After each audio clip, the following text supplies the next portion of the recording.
Berikut update data korban virus corona yang tersebar di seluruh dunia hingga Kamis tanggal 4 Juni tahun 2020 pukul 7 waktu Indonesia Barat.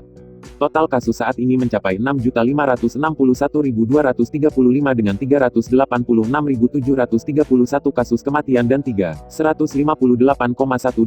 orang sembuh. Meski virus corona tercatat pertama kali di Wuhan, China, tapi kini Amerika Serikat menjadi urutan pertama yang memiliki jumlah kasus infeksi terbanyak di dunia.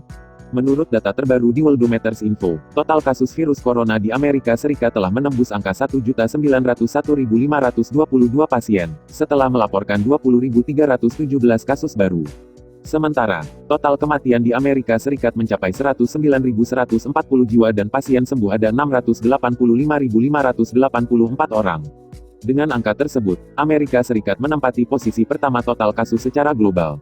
Brasil ada di posisi kedua dunia mengonfirmasi infeksi virus corona sebanyak 583.980 jiwa, melaporkan 27.312 kasus baru.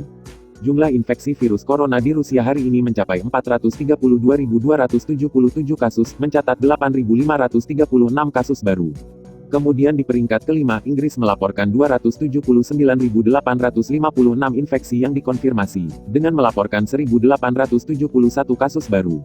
Lebih jauh, China yang merupakan pusat wabah virus corona pertama kali dideteksi, berada di posisi ke-17 dengan total 83.021 orang telah terinfeksi. Setidaknya ada 213 negara atau kawasan yang terinfeksi virus corona, ditambah 2 kasus dari kapal pesiar, yakni Diamond Princess dan MS Zandam. Adapun virus corona kini telah menjangkiti setidaknya 6.561.235 orang di dunia.